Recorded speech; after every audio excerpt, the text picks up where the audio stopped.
இன்றைக்கி வந்து சூப்பரான ஒரு ஹெல்த்தியான உளுந்து கஞ்சி பண்ணலாமாங்க. வாங்க பார்க்கலாம் எப்படி பண்ணலான்னு சொல்லிட்டு. அதுக்கு வந்து நான் ஒரு கிளாஸ் உளுந்து எடுத்துக்கிட்டேன். உளுந்தை வந்து நல்லா கழுவிட்டு எடுத்துக்கிட்டேங்க. நல்லா வாஷ் பண்ணிவிட்டு அதுக்கப்புறம் அந்த உளுந்தை வந்து நான் குக்கரில் போட்டு தான் இன்றைக்கி வேக வைக்க போகிறேன். நம்ம பாத்திரத்தில் போட்டால் டைம் ஆகும். குக்கர் அப்படின்னா நமக்கு நல்லா குழைய கஞ்சி பதத்தில் அதுவே கிடச்சிரும். நான் ஒரு 5 விசில் விட்டு குக்கரில் தான் வச்சேன். பாத்திரத்தில் வந்து நம்ம போட்ட உடனே இது வேக வைக்கக்கூடாது. இதை வந்து லைட்டாக வறுக்கணும், லைட்டாக ஃப்ரை பண்ணணும். ரொம்பலாம் இருக்கக்கூடாது. உளுந்து லைட்டாக வந்து அந்த ஸ்மெல்லு வரும் பார்த்திங்களா, உளுந்து வறுபடும் போது ஒரு ஸ்மெல்லு வரும். அந்த ஸ்மெல்லு வந்தோடனே அதுக்கப்புறம் நம்ம தண்ணி ஊற்றி அதை நான் குக்கரில் விசில் போட்டு வச்சுட்டேங்க. இது வந்து நம்ம வாஷ் பண்ணிவிட்டு எடுத்ததுனால அந்த தண்ணி பதம் போய் அது கொஞ்சம் ட்ரையாக டைம் ஆச்சு.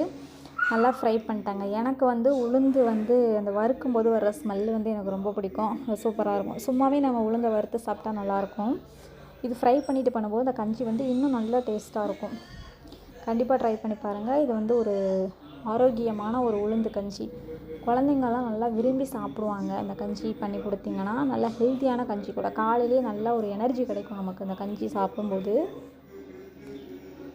நல்லா ஃப்ரை பண்ணிவிட்டு அதுக்கப்புறம் தண்ணி ஊற்றி 5 விசில் போட்டு வச்சுட்டாங்க. இதில் வந்து நம்ம அடுத்ததாக என்ன சேர்க்க போகிறோம் அப்படின்னு பார்த்திங்கன்னா, மெயின் வந்து இது வந்து தேங்காய் பால் தான். இந்த உளுந்து தேங்காய் பால் இது ரெண்டும் சேர்த்து சாப்பிடும்போது செம்ம காம்பினேஷனாக சூப்பராக இருக்கும் இந்த உளுந்து கஞ்சி. இது வந்து நல்லா குக்கரில் வேக வச்சதுனால நல்லா இந்த பதத்தில் கஞ்சி மாதிரியே நமக்கு வந்துருச்சு பாருங்களேன். நான் வந்து இது வேக வச்சுட்டு ஒரு 1 hour கழிச்சு தாங்க அந்த கஞ்சி ரெடி பண்ணதுனால அந்த உளுந்தெல்லாம் அப்படியே பொங்கல் மாதிரி ஆயிடுச்சு. மத்து வச்சு கடையலான்னு பார்த்தேன். அதோட கரண்டிலே நல்லாவே மசிச்சு விட்டுட்டேன்.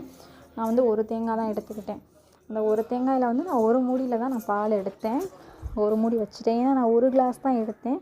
நாங்கள் 3 பேர் அப்படிங்கிறதுனால நான் ஒரு கிளாஸ் உளுந்து தான் எடுத்தேன். அதுக்கு வந்து ஒரு மூடி தேங்காயே போதும்.